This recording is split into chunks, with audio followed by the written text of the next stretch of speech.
तो आईपैक का बड़ा रोल है ममता बनर्जी के इस मुकाबले में। आज आईपैक में ईडी के छापे पड़े हैं, तो वो सड़क पे ममता बनर्जी पहुंच गई।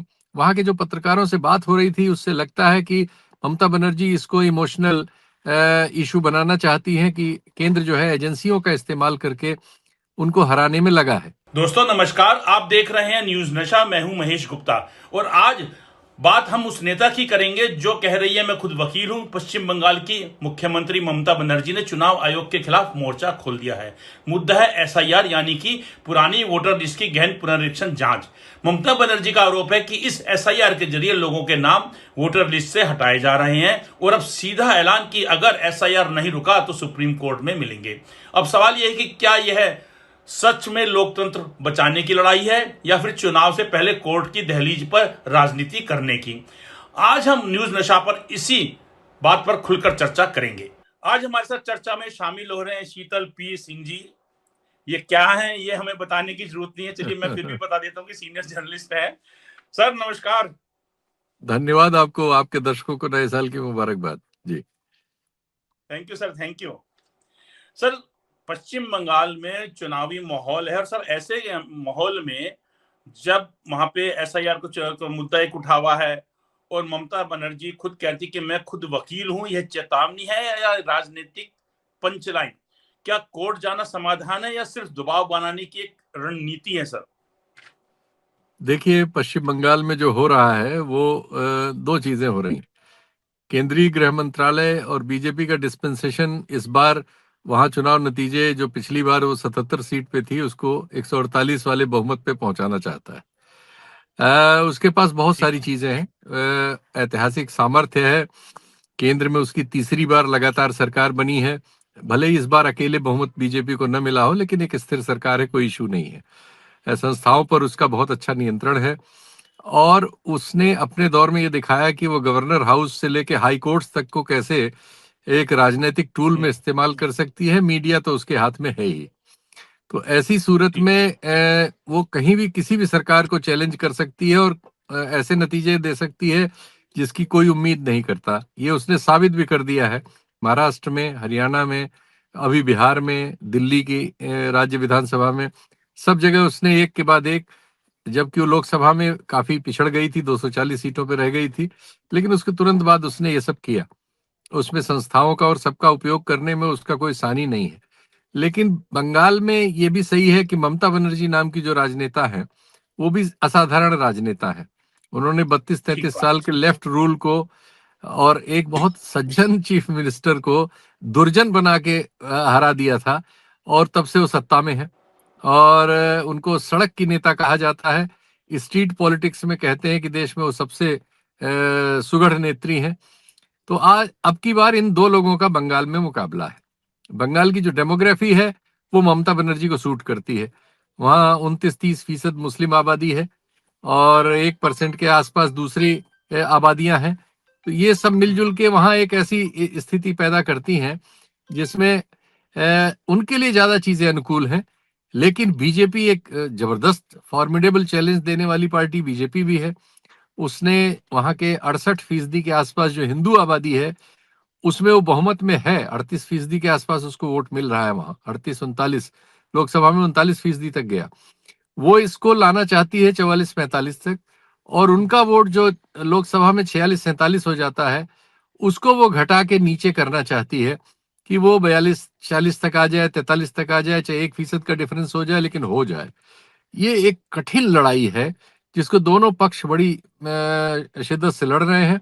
और ममता बनर्जी जो है उसको कोर्ट से लेके सड़क तक सब जगह अपने जो भी उनके पास सामर्थ्य है, जो उनके पास भी कम सामर्थ्य नहीं है।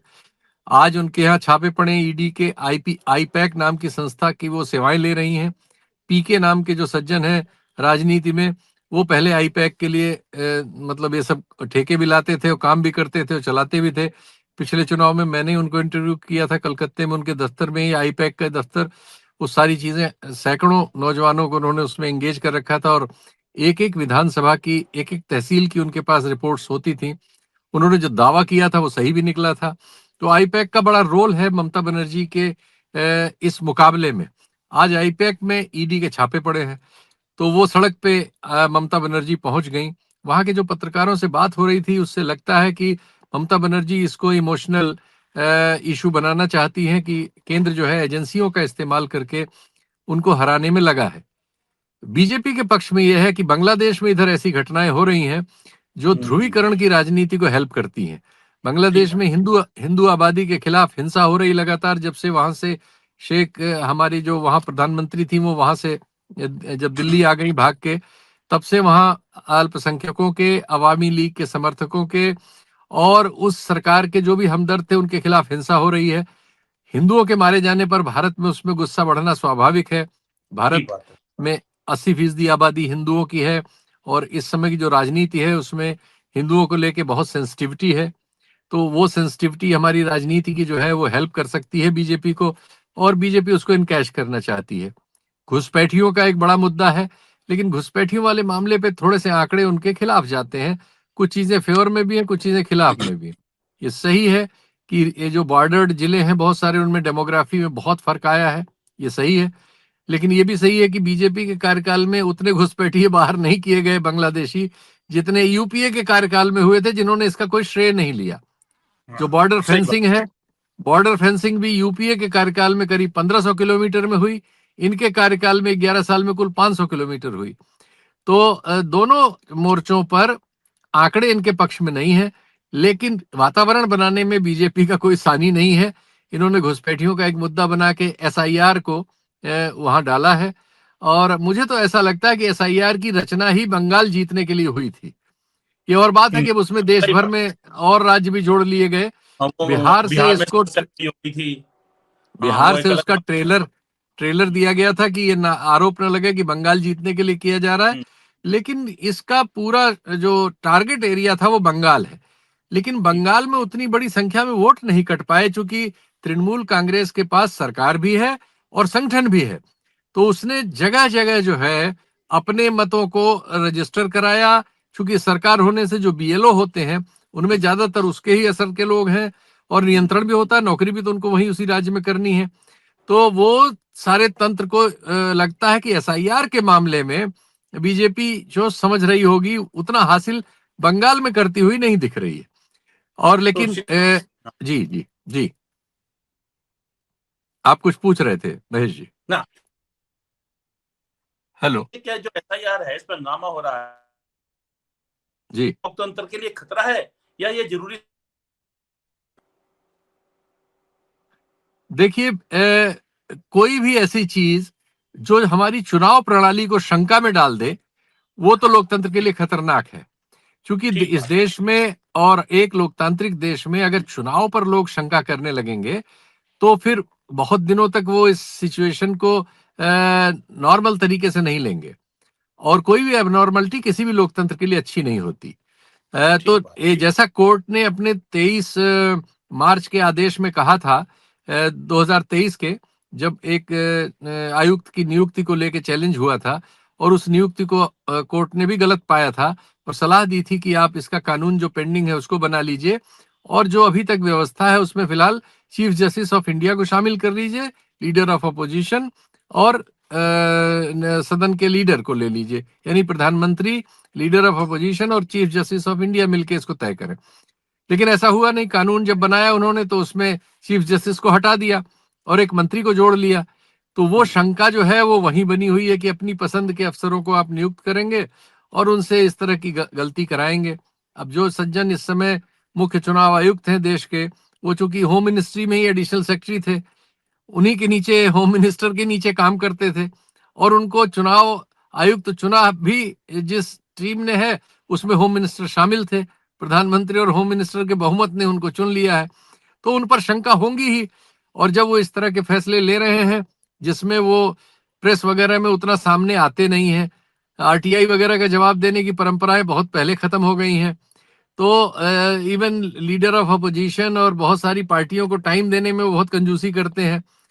तो उससे सबसे कुल मिला के अगर चुनाव आयोग पे शंका बढ़ेंगी, जो बढ़ रही है, हर चुनाव दर चुनाव हाँ, बढ़ रही है, तो ठीक बात। हारने वाला तो हमेशा ही चुनाव में धांधली के आरोप लगाता है। अब जरूरी चुनाव आयोग को होता है कि उस आरोप में वो साबित करता रहे बीच बीच में कि भाई हम कोई धांधली नहीं करते, हारने वाले अपने हिसाब से हमें गलत और सही ठहराते रहे हैं, लेकिन हम कोई गलती नहीं करते। ये ठीक बात। चीज इस चुनाव आयोग के जमाने में थोड़ा सा शंका बढ़ा रही है।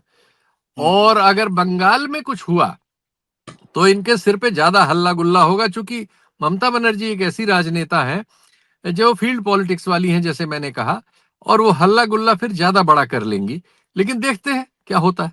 जी। सर, एसआईआर से हम आगे चुनाव आयोग के ऊपर, तो चुनाव आयोग पे अगर हम चर्चा करते हैं, तो सर अब जी जो चुनाव आयोग है, अब संवैधानिक संस्था कहें या ऐसे राजनीतिक अखाड़ा बनता जा रहा है ये? देखिए, है तो ये हमारे संविधान के हिसाब से संवैधानिक संस्था, और ये अकेली ऐसी चीज है क्योंकि देश में गरीबी बहुत है। लोगों को एक इस अधिकार से आजादी का बोध होता है जब वो वोट डालने जाते हैं और देखते हैं बड़े बड़े नेता जो उनसे वैसे 5 साल नहीं मिलते, लेकिन उस समय उनके पैर छूने उनके घर चले आते हैं, तो गरीब से गरीब आदमी को के सामने हाथ जोड़े हुए मिलते हैं।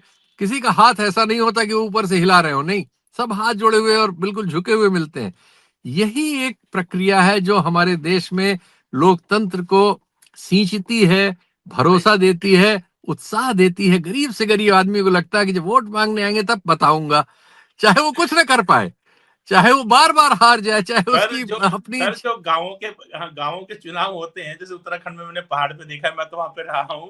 तो जी। सर वहां पे जैसे मेरा रिजोर्ट है, वहां पे जो स्टाफ था, तो वो कह हाँ। रहा था कि सर हमारे यहाँ पे 3 उम्मीदवार खड़े हैं, और कह रहा सर मुझे 3 दिन वहां पे गांव में रहना बहुत जरूरी है। मैंने कहा क्यों?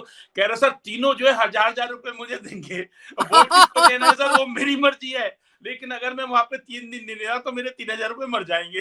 तो सर आप क्या मतलब मेरी तनख्वाह निकलेगी 400 रुपए, वो आपने देनी देनी है पर डे की, वहां मेरे 3,000 रुपए बन जाएंगे। और सर फिर कह रहा सर वो भी मिलता है। मैंने कहा वो क्या करता है वो? मैंने कहा क्या यस कितना? Yes yes. सर हाड़ा, वहां पे बोलते हैं हाड़ा मतलब बोतल। तो देखिएगा वो कितना खुश था कि ग्राम प्रधान का चुनाव है और वो राजा इस टाइम वो गांव में जाएगा एकदम जितने एकदम। हाँ। तो चुनाव हमारे लोकतांत्रिक व्यवस्था में, जिसमें तरह तरह के संकट हैं, हम साफ पानी नहीं दे पा रहे, इंदौर की घटना ने सबको हिला दिया है। दिल्ली में सब हिले हुए हैं कि सारे एनसीआर में हवा नहीं है साफ, अस्पतालों में दवा नहीं है, सारी समस्याएं हमारी हैं, सड़कों में भ्रष्टाचार है, पुल टूट जाते हैं, करप्शन है, सब है। थाने में पुलिस वाला पीटता है, तहसील में तहसीलदार पीटता है, सब है। लेकिन जब चुनाव होता है तो एक उत्सव होता है, और इस उत्सव का सब आनंद लेते हैं, पैसे भी पाते हैं, शराब भी पीते हैं, और उनकी मतलब जी हुजूरी भी होती है। लेकिन अगर इसी पे शक हो जाएगा, या ये हो जाएगा कि इनकी कोई जरूरत नहीं है और हम जीत लेंगे, और ये चीज फिर हमारे लोकतंत्र के लिए बहुत खतरनाक हो जाएगी। और ये दुर्भाग्यपूर्ण है कि इस समय जो भी लोग सत्ता में हैं वो इस गंभीरता को नहीं समझ रहे हैं।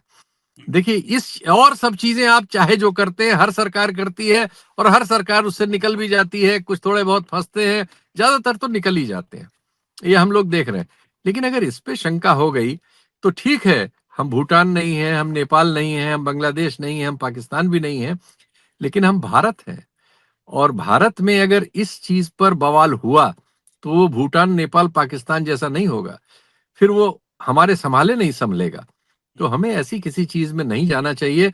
जो भी राजनीति कर रहे हैं, आज सत्ता में है, कल विपक्ष में थे, कल फिर विपक्ष में हो सकते हैं, या ना भी हो विपक्ष में, फिर भी उनके लिए जरूरी है, देश के लिए भी, लोकतंत्र के लिए भी। और चूंकि हमारे समाज ने 78 साल लोकतंत्र की सांस ली है, ये गुलामी में नहीं वापस जाएगा, और इसको किसी भी तरह की गुलाम करने की जो कोशिशें हैं वो आज नहीं तो कल बूमरैंग करेंगी। लेकिन जो भी सत्ता में होता है उसको ये दिखाई नहीं देता, ये हम लोगों ने देखा है। श्रीमती गांधी को देखिए, उनके पुत्र जब संजय गांधी आए मैदान में तो उनको भी नहीं दिखाई दे रहा था, और उन्होंने एक्सीडेंट किया 77 में। आज तक हमारे देश के उस जमाने के लोग और बाद के भी लोग इतिहास में उस स्थिति को देखते और आलोचना करते हैं। आज जो सत्ता में है वो भी उसकी उसको गलत बताते हैं। लेकिन अब आप जब सत्ता में हैं, अगर वही सब चीजें बिना घोषित किए, उन्होंने घोषित करके इमरजेंसी लगाई थी, अगर आप अघोषित इमरजेंसी जैसे हालात कर देंगे तो आप ये मत समझिए कि कोई भी चीज जो है कभी काल निरपेक्ष है और कभी कुछ। आप देखिए उत्तराखंड में जहां आपका रिसोर्ट है, कोई सोच सकता था, जैसा बीजेपी का माहौल वगैरह रहा है, कि वहां एक बच्ची की जिस तरह से उसकी मृत्यु हुई कुछ समय पहले, आज उसको लेके बिना किसी नेता के लोग कितना सड़कों पे हैं। Yes, yes. वो कांग्रेस जिसका कोई नेता अब वहां, जो सबसे पुराने नेता हरीश रावत थे, उनकी उम्र नहीं बची, और कोई हम्म, नेता नाम हम पूछिए कि है कौन नहीं। नेता है, कोई नजर नहीं आता। लेकिन जनता नजर आ रही है। ठीक इतना, बात। इतनी जगह से इतनी खबरें, इतने वीडियो भेजे जा रहे हैं, तो ये अपने आप होने लगता है। सर, अरावली के सवाल पे, सर अरावली बर्फ पे में, कौन सोचता था? सियाचिन में बर्फ में ये जो सैनिक है, पूरा बर्फ में सर्दी को पूरे कपड़ों में पैक है, और उसने अपना एक जो है ऑडियो वीडियो भेजा है, मुंह पे वो लगा रखा है कपड़ा, वो उत्तराखंड से है, और कह रहा है कि देश की रक्षा हम कर रहे हैं, सीमा की रक्षा हाँ, हम कर रहे हैं, लेकिन हमारी भी एक मांग है कि हमारा जो उत्तराखंड है वहां बच्ची की रक्षा आप करें। क्या देखिए बात सर, है, देखिए। तो और सैनिकों ने सर जुलूस मतलब निकाला था, मतलब तो मैं एकदम भावुक हो गया उसको देख के, क्योंकि मैं तो उत्तराखंड से हूँ, मुझे बहुत दुख हुआ। कह रहा हम देश की सीमा की रक्षा कर रहे हैं, देश की रक्षा कर रहे हैं, और आपसे हमारा अनुरोध है कि हमारे उत्तराखंड की बच्ची की रक्षा करें। सोचिए नहीं आप। नहीं महेश, बहुत बिल्कुल एकदम ईमानदार तुम्हारी ये प्रतिक्रिया है। और मैं तो, मेरा उत्तराखंड से ये रिश्ता है कि कक्षा 3 से लेकर कक्षा 7 तक उत्तराखंड ने मुझे प्राइमरी शिक्षा दी है, और मुझे पहाड़ जाना बहुत पसंद है। अब भी जब मौका मिलता है मैं चला जाता हूँ, अभी 3 दिन पहले ही आया हूँ। तो एक मेरी रुचि रहती है कि पहाड़ पे सब चीजें कम से कम ठीक हों। बल्कि मुझे चूंकि विदेश विदेश जाने का बहुत मौका मिला व्यवसाय के सिलसिले में, तो मैं 25 बार दुनिया में गया हूँ, स्विट्जरलैंड भी गया हूँ। तो मेरे दिमाग में हमेशा जब मैं स्विट्जरलैंड को देखता हूँ और मैं अपने कुमायूं में लौटता हूँ, तो मुझे लगता है यार, काश यहाँ कोई एक विजनरी लीडर आ जाता, तो हमारा कुमायूं जो है, हमारा गढ़वाल जो है, और हमारे हिमालय की पूरी जो पर्वत श्रृंखला है, इतना बड़ा तो यूरोप के पास है ही नहीं। उनके नहीं, पास दो ठीक बात, तीन पहाड़ है कुल, ठीक लेकिन बात। उन्होंने उसको सजा के ऐसा प्रस्तुत किया है कि हम यहां से भाग के वहां बर्फ देखने जाते हैं। और ठीक है। हमारे पास इतना बड़ा हिमालय की ये है कि दुनिया टूरिज्म के लिए आए, अगर हम उसको सही ढंग से संयोजित कर सकें और अपनी प्रकृति को बचा सकें, अपने लोगों के स्वाभिमान को। वहां लोग बहुत सरल और बहुत सीधे और बहुत भले हैं। पहाड़ को मैं जानता हूं। हम लोग जाके यहां से वहां गंदगी करते हैं। पहाड़ पे हाँ, ताले की जरूरत नहीं होती। पहाड़ पे सही बात है चोर सर, नहीं है ये कोई। सच है, बिल्कुल सच है। पहाड़ी बहुत दिल के साफ लोग हैं, भोले हैं। लेकिन हम उन्हें बिगाड़ रहे हैं, हम वहां जाके चीजें बुरी कर रहे हैं। और अगर इस तरह से हम करेंगे, जो इस बच्ची के साथ अगर न्याय नहीं हुआ, तो दिल फट जाएगा। और फिर ये लोग नहीं समझ रहे हैं कि कितना बड़ा नुकसान कर रहे हैं अपना। जो तात्कालिक, अरे कोई नेता तुम्हारा हो अगर करप्ट, तो डालो जेल में उसको यार। सर डालो जनता के सामने पिक्चर पेश करो। सबसे पहली बात है कि करप्ट आदमी और खासकर जो इस प्रकार के मामले में है कि रेप एंड मर्डर, वो भी बच्ची का, वो की लोकल है बेचारी, नौकरी करने के लिए घर से बाहर निकली है, गांव की लड़के, तो आपको तो सबसे पहले उसको वैसी लात मारनी चाहिए, उसके बाद उसको उठा के जेल में डालना चाहिए। अरे भाई, आप क्यों बचाते रहते हो हर किसी को? हम भैया, आपको क्या फर्क पड़ता है? आपकी समझ में नहीं इतनी बड़ी आता। पार्टी, आप कहते हो दुनिया की सबसे बड़ी पार्टी आपकी है। आप कहते हो आप भारतीय संस्कृति की रक्षा कर रहे हो। आप कहते हो सनातन धर्म की रक्षा कर रहे हो, और आप बलात्कारियों को संरक्षण दे रहे हो। खैर, इस मामले में तो इनका रिकॉर्ड महेश बहुत शर्मनाक है। जब ये रोज हर तीसरे हफ्ते, चौथे हफ्ते इस राम रहीम को पेरो और वो हाँ, दे देते हैं, वो परलो दे चालीस देते चालीस हैं। दिन की। बताओ, 15 बार दे चुके हैं। जब ये आसाराम की जमानत का विरोध नहीं करते, और उसे फिर 6 महीने की जमानत मिल गई, 2.5 साल से वो घूम रहा है। तो ठीक ये है। अभी सेंगर को इन्होंने हाई कोर्ट से रिहाई करा दिया था, वो तो पब्लिक हल्ला मच गया सोशल मीडिया निकाला पे। हुआ हमने इससे तुमने, सुप्रीम कोर्ट ने फिर हाँ, एक्शन हमने लिया। तुमने सबने हल्ला मचाया, तो जाके फिर उस परिवार को एक तरह से कहिए थोड़ी रोकथाम हुई।